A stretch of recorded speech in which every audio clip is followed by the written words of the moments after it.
Power is often imagined as fragile, something that collapses when it is stretched too far or tested too violently. Rome contradicts that instinct. The Roman state did not fall because it was unstable. It fell because it achieved a form of stability so effective that it stopped registering danger as danger. This essay reframes Rome not as an empire that failed to adapt, but as an authority that adapted so successfully to its own survival that collapse became the final, delayed outcome of that success. What follows is not a story of decline as decay, but of durability as distortion. Rome endured long enough for its own methods of control to outlive their original purpose. The stakes are not Rome itself, but the quieter pattern beneath it, how stability, once institutionalized, can make power blind to the conditions that once justified it. By the 1st century BCE, Rome had already survived the crises that were supposed to destroy it. Civil wars, class conflict, mass enslavement, says, provincial revolts. Out of these, a new configuration emerged. Augustus did not abolish the Republic, he stabilized it. The Senate remained, magistracies persisted, elections continued, authority was redistributed without being declared.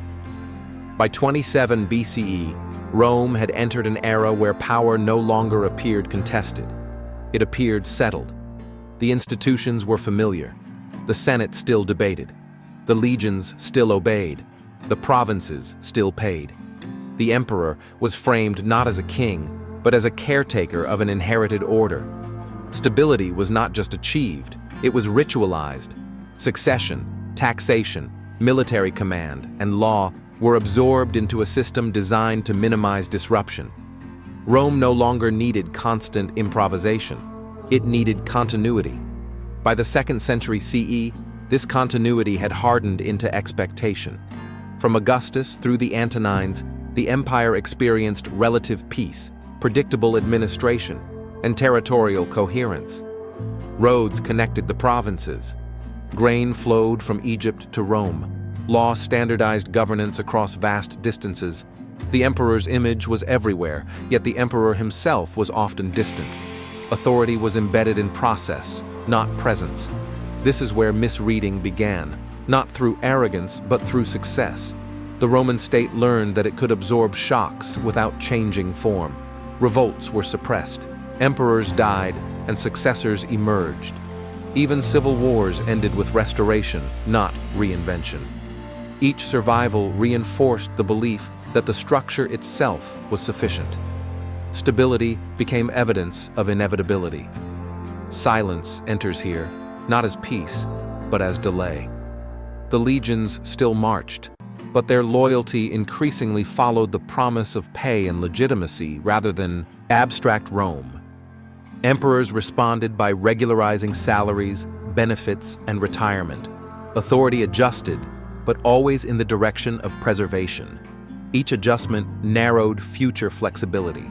Power became more procedural, more expensive, more dependent on its own continuity. By the 3rd century, the empire had not weakened, it had thickened. Bureaucracy expanded, taxation intensified, military command multiplied. The emperor was no longer merely first among equals, he was the node through which legitimacy flowed. Yet this concentration was framed as protection, not domination. Stability demanded visibility. Control demanded presence. Crisis arrived not as collapse, but as acceleration. Between 235 and 284 CE, emperors rose and fell rapidly, but the system did not dissolve. It compensated.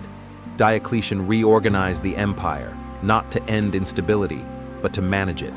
Authority was subdivided, ranks multiplied, courts duplicated. The Tetrarchy was not an admission of failure.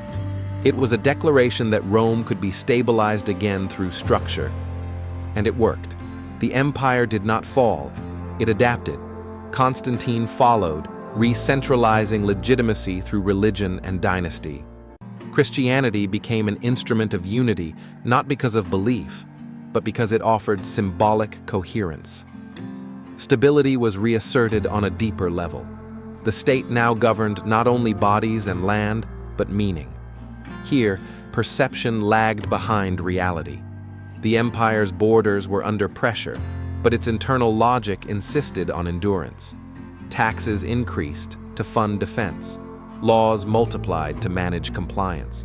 Authority became less negotiable, more absolute, more certain of its own necessity. Every reform assumed the empire would continue. None asked what continuation itself was costing. Another pause.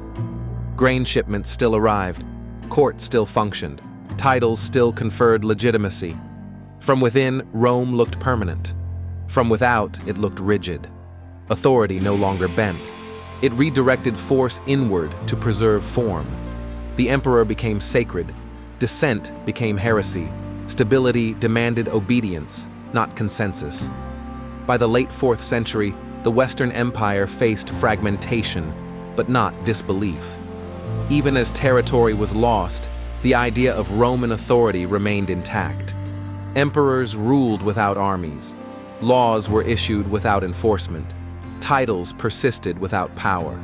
Collapse, when it came, was administrative before it was violent. Authority continued to speak after its voice no longer moved outcomes. This is the fracture, and it is quiet. The system did not recognize an endpoint because its entire design was built to defer endpoints.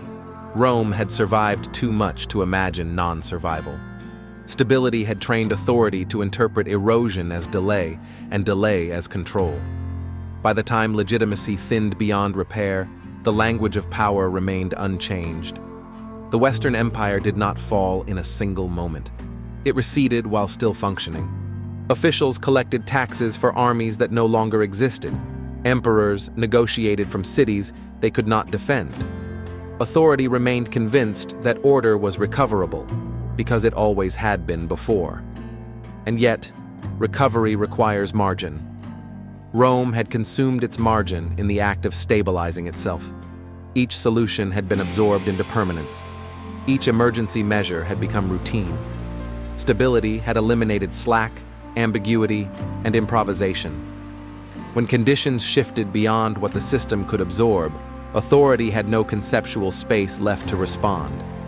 The end, if it can be called that, was not disbelief, but continuity without substance. Rome persisted as memory, as law, as identity, long after power had moved elsewhere.